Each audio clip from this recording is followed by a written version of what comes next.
الحمدللہ رب العالمین والصلاة والسلام علی سید الانبیاء والمرسلین اما بعد فاعوذ باللہ من الشیطان الرجیم بسم اللہ الرحمن الرحیم۔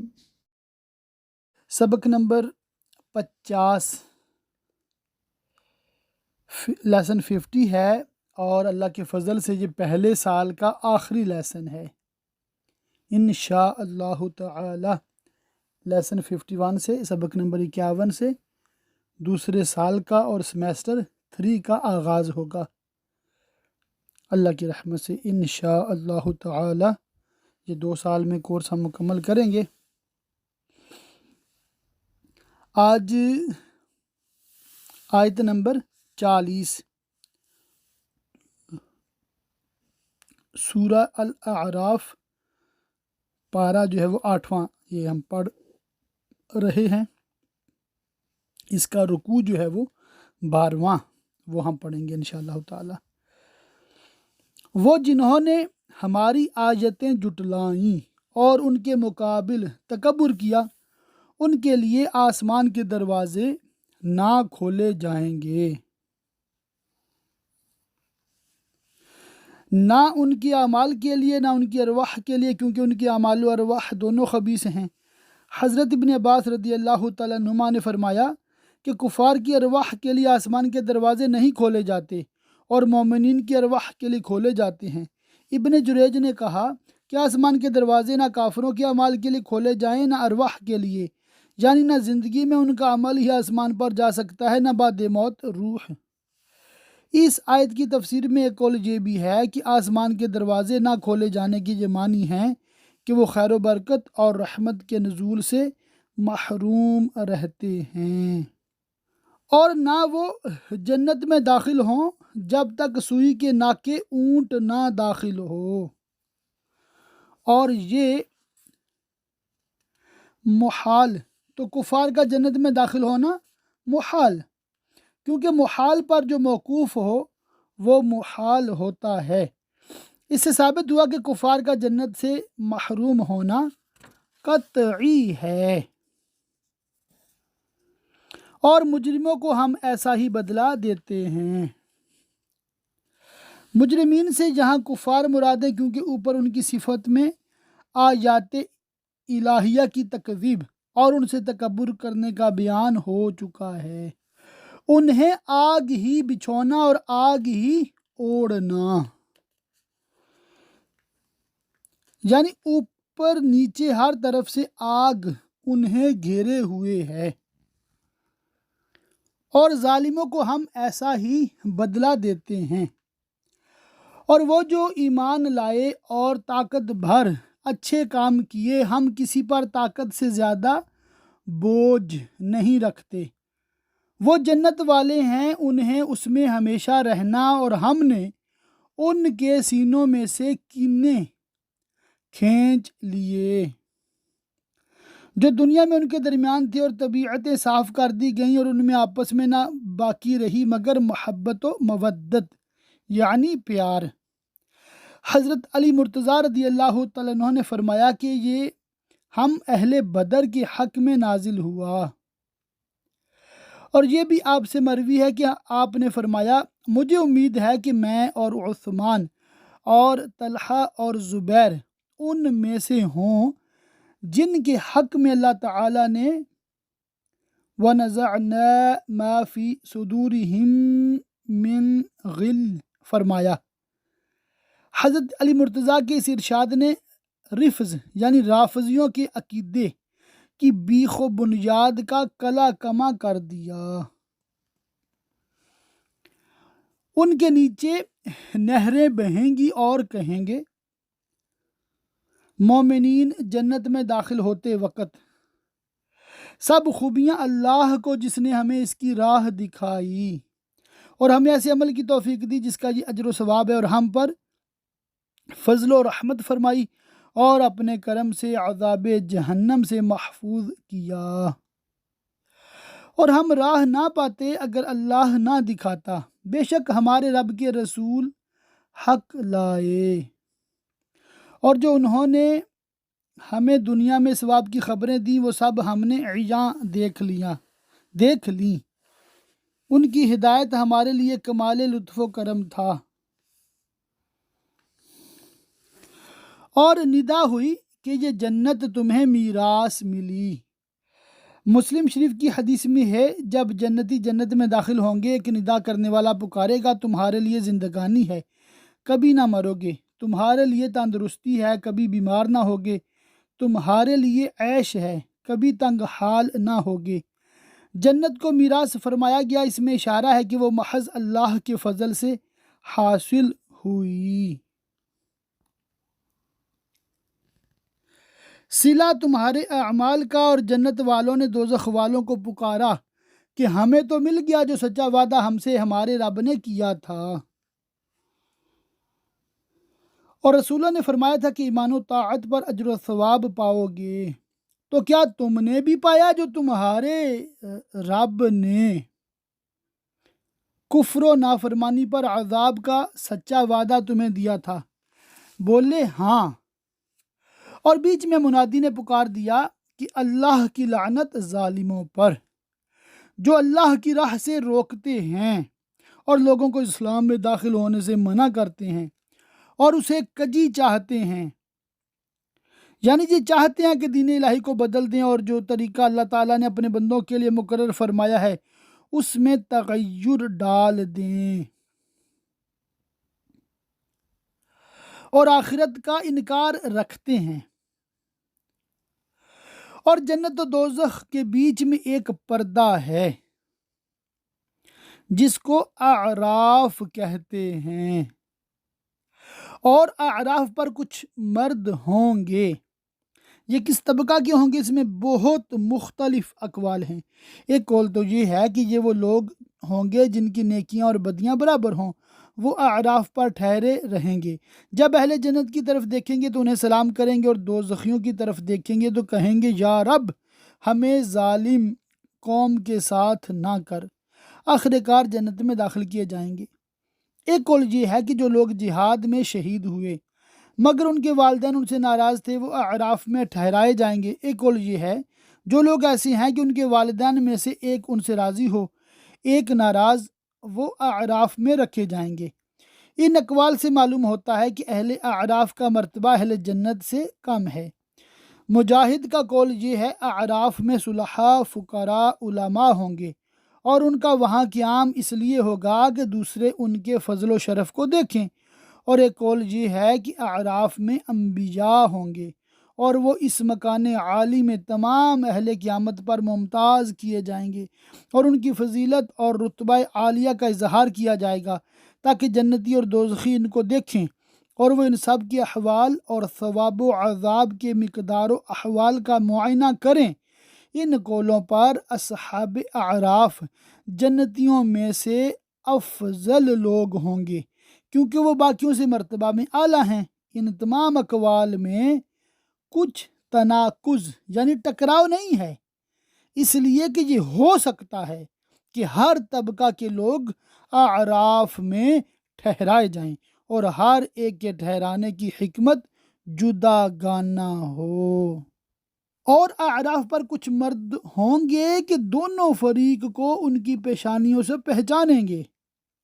دونوں فریق سے جنتی اور دوزخی مراد ہے۔ جنتیوں کے چہرے سفید اور تر و تازہ ہوں گے، اور دوزخیوں کے چہرے سیاہ اور آنکھیں نیلی، یہی ان کی علامتیں ہیں۔ اور وہ جنتیوں کو پکاریں گے کہ سلام تم پر، یہ اعراف والے ابھی تک جنت میں نہ گئے اور اس کی طمع رکھتے ہیں، اور جب ان کی اعراف والوں کی آنکھیں دوزخیوں کی طرف پھریں گی کہیں گے اے ہمارے رب ہمیں ظالموں کے ساتھ نہ کر۔ اور اعراف والے کچھ مردوں کو کفار میں سے پکاریں گے جنہیں ان کی پیشانی سے پہچانتے ہیں، کہیں گے تمہیں کیا کام آیا تمہارا جتھا اور وہ جو تم غرور کرتے تھے۔ اور اہل اعراف غریب مسلمانوں کی طرف اشارہ کر کے کفار سے کہیں گے کیا یہ ہیں وہ لوگ جن کو تم دنیا میں حقیر سمجھتے تھے؟ جن پر تم قسمیں کھاتے تھے کہ اللہ ان کو اپنی رحمت کچھ نہ کرے گا۔ اب دیکھ لو جنت کے دائمی عیش و راحت میں کس عزت و احترام کے ساتھ ہیں۔ ان سے تو کہا گیا کہ جنت میں جاؤ، نہ تم کو اندیشہ نہ کچھ غم، اور دوزخی بہشتیوں کو پکاریں گے کہ ہمیں اپنے پانی کا کچھ فیض دو یا اس کھانے کا جو اللہ نے تمہیں دیا۔ حضرت ابن عباس رضی اللہ تعالیٰ عنہما سے مروی ہے کہ جب اعراف والے جنت میں چلے جائیں گے تو دوزخیوں کو بھی طمع دامن گیر ہوگی، اور وہ عرض کریں گے یا رب، جنت میں ہمارے رشتہ دار ہیں، اجازت فرما کہ ہم انہیں دیکھیں، ان سے بات کریں۔ اجازت دی جائے گی تو وہ اپنے رشتہ داروں کو جنت کی نعمتوں میں دیکھیں گے اور پہچانیں گے، لیکن اہل جنت ان دوزخی رشتہ داروں کو نہ پہچانیں گے، کیونکہ دوزخیوں کے منہ کالے ہوں گے، صورتیں بگڑ گئی ہوں گی، تو وہ جنتیوں کو نام لے لے کر پکاریں گے۔ کوئی اپنے باپ کو پکارے گا، کوئی بھائی کو، اور کہے گا میں جل گیا، مجھ پر پانی ڈالو، اور تمہیں اللہ نے دیا ہے کھانے کو دو۔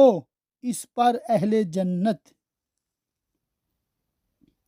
کہیں گے بے شک اللہ نے ان دونوں کو کافروں پر حرام کیا ہے، جنہوں نے اپنے دین کو کھیل تماشا بنا لیا کہ حلال و حرام میں اپنی ہوائے نفس کے تابع ہوئے۔ جب ایمان کی طرف انہیں دعوت دی گئی مسخرگی کرنے لگے، اور دنیا کی زیست نے انہیں فریب دیا، اس کی لذتوں میں آخرت کو بھول گئے۔ تو آج ہم انہیں چھوڑ دیں گے جیسا انہوں نے اس دن کے ملنے کا خیال چھوڑا تھا، اور جیسا ہماری آیتوں سے انکار کرتے تھے، اور بے شک ہم ان کے پاس ایک کتاب لائے، قرآن شریف، جسے ہم نے ایک بڑے علم سے مفصل کیا، ہدایت و رحمت ایمان والوں کے لیے۔ کاہے کی راہ دیکھتے ہیں مگر اس کی کہ اس کتاب کا کہا ہوا انجام سامنے آئے۔ جس دن اس کا بتایا انجام واقع ہوگا، اور وہ روز قیامت ہے، بول اٹھیں گے وہ جو اسے پہلے سے بھلائے بیٹھے تھے، نہ اس پر ایمان لاتے تھے، نہ اس کے مطابق عمل کرتے تھے، کہ بے شک ہمارے رب کے رسول حق لائے تھے۔ تو ہیں کوئی ہمارے سفارشی جو ہماری شفاعت کریں، یا ہم واپس بھیجے جائیں کہ پہلے کاموں کے خلاف کام کریں؟ یعنی بجائے کفر کے ایمان لائیں، اور بجائے معصیت و نافرمانی کے طاعت اور فرما برداری اختیار کریں، مگر نہ انہیں شفاعت میسر آئے گی، نہ دنیا میں واپس بھیجے جائیں گے۔ بے شک انہوں نے اپنی جانیں نقصان میں ڈالیں، اور ان سے کھوئے گئے جو بہتان اٹھاتے تھے، اور جھوٹ بکتے تھے کہ بت خدا کے شریک ہیں، اور اپنے پجاریوں کی شفاعت کریں گے۔ اب آخرت میں انہیں معلوم ہو گیا کہ ان کے یہ دعوے جھوٹے تھے۔ بے شک تمہارا رب اللہ ہے، جس نے آسمان اور زمین مع ان تمام چیزوں کے جو ان کے درمیان ہیں، جیسا کہ دوسری آیت میں وارد ہوا، وَلَقَدْ خَلَقْنَا السَّمَاوَاتِ وَالْأَرْضَ وَمَا بَيْنَهُمَا فِي سِتَّةِ أَيَّامٍ، 6 دن میں بنائے۔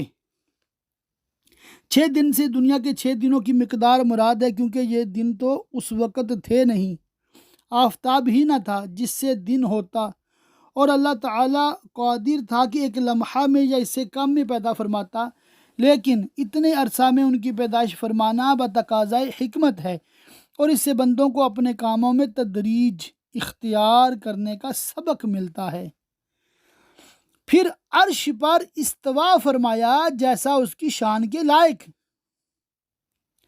یہ استوا متشابہات میں سے ہے، ہم اس پر ایمان لاتے ہیں کہ اللہ کی اس سے جو مراد ہے حق ہے۔ حضرت امام ابو حنیفہ رحمۃ اللہ تعالی علیہ نے فرمایا کہ استوا معلوم ہے اور اس کی کیفیت مجہول، اور اس پر ایمان لانا واجب۔ حضرت مترجم قدس سرہ نے فرمایا اس کے معنی یہ ہیں کہ آفرینش، کائنات کا خاتمہ عرش پر جا ٹھہرا۔ واللہ اعلم باسرار کتابہ، یعنی کہ اللہ تعالیٰ ہی اپنی کتاب کے پوشیدہ رازوں کا جاننے والا ہے۔ رات دن کو ایک دوسرے سے ڈھانکتا ہے کہ جلد اس کے پیچھے لگا آتا ہے، اور سورج اور چاند اور تاروں کو بنایا، سب اس کے حکم کے دبے ہوئے۔ سن لو اسی کے ہاتھ ہے پیدا کرنا اور حکم دینا، بڑی برکت والا ہے اللہ، رب سارے جہان کا۔ اپنے رب سے دعا کرو گڑ گڑاتے اور آہستہ، بے شک حد سے بڑھنے والے اسے پسند نہیں۔ دعا اللہ تعالیٰ سے خیر طلب کرنے کو کہتے ہیں، اور یہ داخل عبادت ہے، کیونکہ عبادت کرنے والا اپنے آپ کو عاجز و محتاج اور اپنے پروردگار کو حقیقی قادر و حاجت روا اعتقاد کرتا ہے۔ اسی لیے حدیث شریف میں وارد ہوا الدعاء مخ العبادہ، دعا عبادت کا مغز ہے، تضرع سے اظہار عجز و خشوع مراد ہے، اور ادب دعا میں یہ ہے کہ آہستہ ہو۔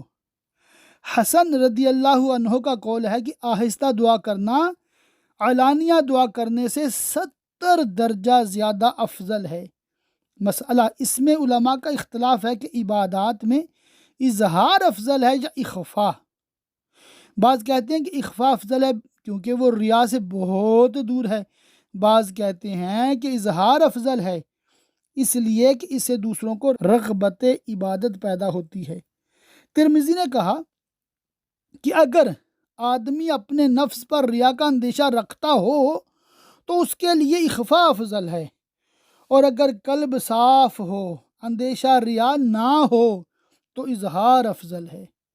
بعض حضرات یہ فرماتے ہیں کہ فرض عبادتوں میں اظہار افضل ہے، نماز فرض مسجد ہی میں بہتر ہے، اور زکوٰۃ کا اظہار کر کے دینا ہی افضل ہے، اور نفل عبادات میں خواہ و نماز ہو یا صدقہ وغیرہ ان میں اخفاء افضل ہے۔ دعا میں حد سے بڑھنا کئی طرح ہوتا ہے، اس میں سے ایک یہ بھی ہے کہ بہت بلند آواز سے چیخے اور زمین میں فساد نہ پھیلاؤ، کفر و معصیت و ظلم کر کے۔ اس کے سنورنے کے بعد انبیاء کے تشریف لانے، حق کی دعوت فرمانے، احکام بیان کرنے، عدل قائم فرمانے کے بعد اور اس سے دعا کرو ڈرتے اور طمع کرتے، بے شک اللہ کی رحمت نیکوں سے قریب ہے، اور وہی ہے کہ ہوائیں بھیجتا ہے، اس کی رحمت کے آگے مجدہ سناتی۔ بارش کا اور رحمت سے یہاں می مراد ہے، یہاں تک کہ جب اٹھا لائیں بھاری بادل، ہم نے اسے کسی مردہ شہر کی طرف چلایا جہاں بارش نہ ہوئی تھی، سبزہ نہ جمع تھا، پھر اس سے پانی اتارا، پھر اس سے طرح طرح کے پھل نکالے، اسی طرح ہم مردوں کو نکالیں گے۔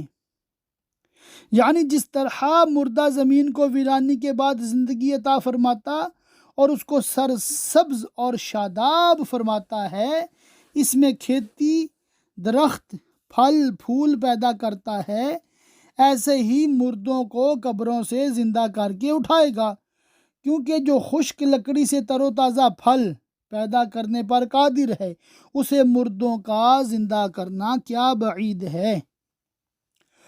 قدرت کی یہ نشانی دیکھ لینے کے بعد عاقل سلیم الحواس کو مردوں کے زندہ کیے جانے میں کچھ تردد باقی نہیں رہتا۔ کہیں تم نصیحت مانو،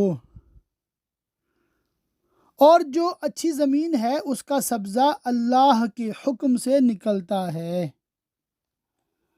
یہ مومن کی مثال ہے، جس طرح عمدہ زمین پانی سے نفع پاتی ہے اور اس میں پھول پھل پیدا ہوتے ہیں، اس طرح جب مومن کے دل پر قرآنی انوار کی بارش ہوتی ہے تو وہ اس سے نفع پاتا ہے، ایمان لاتا ہے، طاعات و عبادات سے پھلتا پھولتا ہے۔ اور جو خراب ہے اس میں نہیں نکلتا مگر تھوڑا بمشکل۔ یہ کافر کی مثال ہے کہ جیسے خراب زمین بارش سے نفع نہیں پاتی، ایسے ہی کافر قرآن پاک سے منتفع یعنی فائدہ حاصل کرنے والا نہیں ہوتا۔ اچھا، یہاں مجھے ایک جناب علی المرتضیٰ شیر خدا کرم اللہ تعالی وجہہ الکریم کی قرآن فہمی اور حاضر جوابی کا ایک واقعہ چھوٹا سا یاد آ گیا، وہ میں ضرور مینشن کرنا چاہوں گا۔ ایک دفعہ ایک کافر آپ کی بارگاہ میں حاضر ہوا، اس کی داڑھی وہ چھدری تھی، یعنی کہ بالکل کہیں کہیں بال تھے صرف اور جناب علی المرتضیٰ شیر خدا کرم اللہ تعالی وجہہ الکریم کی جو داڑھی شریف تھی وہ خوب گھنی اور سینہ مبارک پہ جیسے ایسے پھیلی ہوئی تو خوب گھنی تھی۔ تو کافر بولا کہ آپ، مفہوم عرض کر رہا ہوں، آپ فرماتے ہیں کہ قرآن میں ہر چیز کا بیان ہے، قرآن سے اپنی اور میری داڑھی دکھاؤ۔ اللہ اللہ، ہے نا عجیب سوال؟ پوچھنے والا بھی کچھ بھی پوچھ سکتا ہے اور جناب علی المرتضیٰ رضی اللہ تعالیٰ عنہ کی فوراً توجہ اس آیت مبارکہ کی طرف گئی، سورہ اعراف کی 58 نمبر جو آیت مبارکہ ہے، اس کا جو میں نے ترجمہ اب تک کیا ہے اس کی طرف فرماتے ہیں میری داڑھی کا قرآن میں اس طرح بیان ہے، اور جو اچھی زمین ہے اس کا سبزہ اللہ کے حکم سے نکلتا ہے، اور پھر فرمایا کہ تمہاری جو داڑھی ہے بالکل معمولی سی، تو اس کا بھی ذکر ہے، اور جو خراب ہے اس میں نہیں نکلتا مگر تھوڑا بمشکل۔ اللہ اللہ، تو غالباً وہ آپ کی قرآن فہمی سے متاثر ہو کر مسلمان ہوا تھا۔ خیر، یہ ایک بات ہے، یہ جو ہم تفسیر پڑھتے ہیں ایک بات اپنے ذہن میں رکھنی ہے کہ یہ ایک تفسیر ہے، ان آیات مبارکہ کی ایک تفسیر ہے جسے ہم تفسیر خزائن العرفان کہتے ہیں، اور بعض اوقات اسی تفسیر میں کسی دوسری تفسیر کا ایک حوالہ لکھا ہوتا ہے، اور بعض اوقات ایک ہی آیت مبارکہ پہ اسی تفسیر میں 3-4 تفسیروں کے حوالے لکھے ہوتے ہیں۔ یہ ریفرنسز کتابوں کے میں آپ کو تاکید کرتا رہتا ہوں کہ اس کو دیکھا کریں تاکہ کتابوں کے ناموں سے بھی واقفیت ہو۔ مگر قرآن پاک کی ایک ایک آیت مبارکہ کے کئی معانی، کئی تفاسیر بیان کرنا علماء سے ثابت ہے۔ یہ بھی غالباً جناب علی المرتضیٰ رضی اللہ تعالیٰ عنہ کا ہی قول مبارک ہے، شاید اگر میں بھول نہیں رہا تو کچھ اس طرح کا مفہوم ہے کہ اگر میں سورہ فاتحہ کی تفسیر لکھوں تو 70 اونٹ بھر دوں، یعنی کہ اتنی کتابیں لکھوں کہ ان کتابوں کو اٹھانے کے لیے 70 اونٹ چاہیے ہوں۔ اللہ اللہ، اور یہ کیسے ممکن ہے؟ الاتقان ایک کتاب ہے اصول تفسیر پہ، یہ علامہ جلال الدین سیوطی شافعی علیہ رحمہ کی ہے۔ آپ نے اس میں اشارہ دیا ہے، صرف فرماتے ہیں کہ یہ جو جناب علی المرتضیٰ رضی اللہ تعالیٰ عنہ نے فرمایا بالکل حق ہے۔ اللہ تعالیٰ نے اتنی تو مجھے بھی صلاحیت دی ہے، اپنے بارے میں فرماتے ہیں کہ جن علوم سے مجھے نوازا گیا ہے ان کی روشنی میں اتنا کام تو میں بھی کر دوں گا، یعنی کہ میں جناب علی المرتضیٰ رضی اللہ تعالیٰ عنہ کے غلاموں کا بھی غلام ہوں، تو ان کی تو شان کیا شان ہے، سبحان اللہ۔ مگر یہ بات یہاں تک کرنے کے بعد بیان کرنا آج کل ضروری ہے کہ جناب علی المرتضیٰ رضی اللہ تعالیٰ عنہ کا جو علم مبارک ہے نا، بہت ہے، اللہ پاک نے بہت نوازا، مگر آپ سے زیادہ علم جناب عثمان غنی رضی اللہ تعالیٰ عنہ کو عطا فرمایا گیا، اور ان سے بھی زیادہ علم جناب عمر فاروق اعظم رضی اللہ تعالیٰ عنہ کو عطا فرمایا گیا، اور ان تینوں ہستیوں سے زیادہ علم خلیفہ اول بلا فصل بالتحقیق جناب ابو بکر صدیق رضی اللہ تعالیٰ عنہ کو عطا فرمایا گیا۔ تو یہ ہمارا یہ عقیدہ اور نظریہ بھی یہ ذہن میں رکھنا ہے، مگر یہاں پر وہ یوں کہہ لے کہ ایک ذوق کی بات تھی، یہ انشاءاللہ تعالی جو بریلوی پھول آپ کو میں نے پیش کیے ہیں آپ قبول فرمائیں گے، اور یہ بہت معلوماتی ہوگا آپ لوگوں کے لیے بھی، انشاءاللہ تعالی اس سے فائدہ ہوا ہوگا اور ہوگا فائدہ اللہ کی رحمت سے، کہ تفسیر پڑھتے ہیں نا تو یہ تھوڑا ذہن میں رکھنا ہے کہ یہی سب کچھ نہیں ہے۔ کہتے ہیں نا وہ ستاروں سے آگے جہاں اور بھی ہیں، بالکل ہیں، اس میں کوئی شک نہیں ہے، ابھی ہم زمین پہ بھی نہیں ہیں صحیح طریقے سے، اور بالکل کنویں کے مینڈک کی طرح ہیں، یعنی کہ چھوٹے سے کنویں میں ہیں اور سمجھتے ہیں یہی ساری کائنات ہے۔ تو یہ تھوڑا سا نکلیں گے نا جب انشاءاللہ تعالی یہ عالم کورس اردو سے فارغ التحصیل جب ہوں گے نا، سینوں میں علم کی ایسی آگ، علم کی طلب کی ایسی آگ بھڑکے گی، اور ہونٹوں پہ اس کی ایسی پیاس چڑھے گی کہ آپ انشاءاللہ تعالی ساری عمر کتابیں پڑھتے رہیں گے اور یہ پیاس کم نہیں ہوگی اللہ کی رحمت سے انشاءاللہ تعالی۔ مگر اس قدر شعور ضرور بیدار ہو جائے گا کہ کس کتاب سے کیا پڑھنا ہے، یہ بہت بڑی نعمت ہے، اور اللہ کی رحمت سے یہ نصاب مکمل کرنے والا اور کرنے والی کم از کم جو عالم عالمہ کا درجہ ہے اللہ کی رحمت سے ضرور پا لیں گے۔ یہ آیت مبارکہ مکمل کر دیتا ہوں، آخری منٹ ہے۔ ہم یوں ہی طرح طرح سے آیتیں بیان کرتے ہیں ان کے لیے جو احسان مانے، جو توحید و ایمان پر حجت و برہان ہیں۔ رکوع بھی مکمل ہو گیا، سبحان اللہ، ماشاء اللہ۔